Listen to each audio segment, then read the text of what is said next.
दक्षिण में मिस्र, उत्तर में लेबनान, पूरब में जॉर्डन और सीरिया और पश्चिम में विशाल भूमध्य सागर के बीच बसा है इजराइल। इजराइल के चारों ओर अरब देश हैं, यानी दुश्मनों के बीच घिरा एक ऐसा देश जो अपनी सुरक्षा के लिए हर वक्त युद्ध लड़ता रहता है। 7 अक्टूबर को इसी गाजा पट्टी से हमास ने इजराइल पर हमला किया। 7 अक्टूबर को सुबह 6:30 बजे आतंकी पैराग्लाइडर बनकर इजराइल में घुसे और कत्लेआम शुरू कर दिया। इजराइल ने तुरंत जवाबी कार्रवाई की और सैकड़ों आतंकियों को मार गिराया। 7 अक्टूबर को सुबह 6:30 बजे से 8 अक्टूबर शाम 4:20 तक इजराइल में 350 लोगों की मौत हो गई। पलटवार में गाजा पट्टी में 313 लोग मारे गए। इजराइल में 1864 लोग घायल हो गए। गाजा पट्टी में 1990, युद्ध में इजराइल के 25 जवान मारे गए तो हमास के 50 आतंकी मिट्टी में मिला दिए गए। हमास ने निर्दोष बच्चों और महिलाओं को भी नहीं छोड़ा। जो सामने आया उसे गोली मार दी। हत्या की तस्वीरें इतनी दर्दनाक हैं कि हम आपको दिखा नहीं सकते। एक टाइम होता था जब हर चौथे दिन इजराइल में कोई ना कोई सुइसाइड बॉम्बर कर देता है। ये भी 7-8 साल हुए, फिर इसराइल ने उसको रोका। अब आप देख रहे हैं कि हमास क्या कर रहा है गाजा स्ट्रिप में। गाजा स्ट्रिप एक छोटी सी धरती का हिस्सा है, 300 या 350 स्क्वायर किलोमीटर, 25 लाख लोग वहाँ रहते हैं और उनकी आबादी बढ़ती जा रही है, जबकि इजराइल की आबादी घट रही है। तो इजराइल के लिए अनिवार्य है मिलिट्री ट्रेनिंग अपने सोल्जर्स के लिए, क्योंकि रक्षा जो कवच है इजराइल का वो उसकी फौज है। महिलाएं भी, इजराइल यहूदी समाज की ये एक बहुत अहम चीज़ है कि औरतों के अधिकार वही हैं जो मर्दों के होते हैं और उनकी रिस्पॉन्सिबिलिटी भी वही है।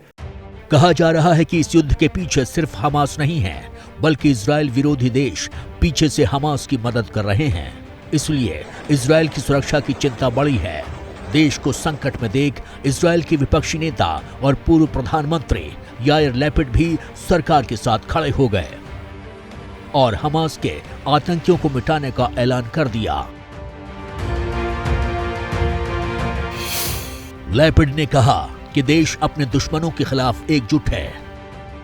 इसके लिए प्रयास ऑलरेडी शुरू हो चुके हैं। 2 पूर्व प्रधानमंत्री नेफ्ताली बेनेट और यायर लैपिड दोनों ने सरकार के साथ अपनी पूरी प्रतिबद्धता को दर्शाया है।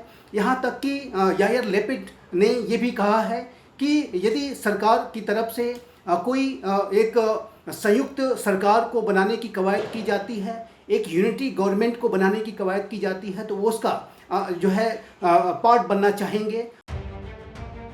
इजरायली विपक्षी नेता यायर लैपिड ने 7 अक्टूबर को ही एक अस्थायी ज्वाइंट सरकार का आह्वान किया। उन्होंने कहा कि हमें अब राजनीति को एक तरफ रखकर एक इमरजेंसी सरकार के पक्ष में रहने की जरूरत है, जो दृढ़ संकल्प के साथ हमारे दुश्मनों के खिलाफ इस अभियान को चलाएगी। लैपिड ने साफ साफ कहा कि जब तक पूरी जीत नहीं हो जाती, तब तक ये सरकार किसी और चीज में शामिल नहीं होगी।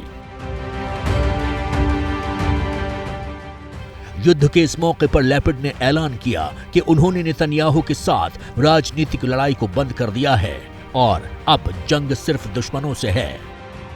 इजराइल आतंकवाद के विरुद्ध ये जो युद्ध लड़ रहा है, उसमें एकता की बेहद आवश्यकता है, संगठन की बेहद आवश्यकता है। लेकिन जो सबसे अच्छी बात यह है कि इजराइल का प्रत्येक नागरिक, इजराइल का जो प्रत्येक वहाँ पे जो लीडर्स हैं, वो अपनी एकता को, अपने पूरे समर्पण को व्यक्त कर रहे हैं। वो सरकार के साथ पूरी तरह से खड़े हैं। यायर लैपिड उदारवादी माने जाते हैं, लेकिन देश हित में एक साथ खड़े रहते हैं। उन्होंने वर्तमान इजरायली सरकार के मैनेजमेंट पर 2 टूक बोल दिया। लैपिड का जन्म 1963 में तेल अवीव में हुआ था। जुलाई से दिसंबर 2022 तक इजराइल के 14वें पीएम रहे। राजनीति में आने से पहले लैपिड एक सबसे ज्यादा बिकने वाले लेखक, पत्रकार, टीवी एंकर, नाटककार, अभिनेता और संगीतकार थे। लैपिड ने 12 सर्वाधिक बिकने वाली पुस्तकें प्रकाशित की, जिनमें से सबसे मशहूर है मेमोरीज आफ्टर माय डेथ। उन्होंने ये किताब दिवंगत पिता के बारे में लिखी है।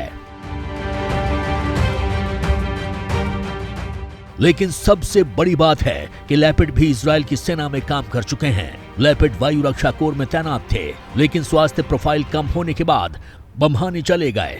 वहां पर IDF पत्रिका में बतौर रिपोर्टर काम किया। और जाहिर है कि किसी भी युद्ध में विजय तभी हासिल होती है कि जब वो राष्ट्र जो कि युद्ध कर रहा हो उसमें एकता हो, उसमें लगातार एक क्लोज कोऑर्डिनेशन हो, और ये बात स्पष्ट रूप से इजराइल के लीडर्स में वर्तमान समय में दिखाई देती है।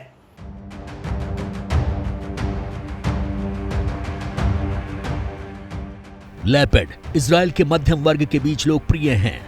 युद्ध पसंद नहीं, कई बार कह चुके हैं कि पड़ोसी देशों के साथ अच्छे संबंध होने से क्षेत्र में शांति और विकास होगा, लेकिन जब स्थिति बिगड़ जाती है तो खुद युद्ध में उतर जाते हैं। इस बार हमास के खिलाफ जंग में जंगबाज बनकर उतरे हैं।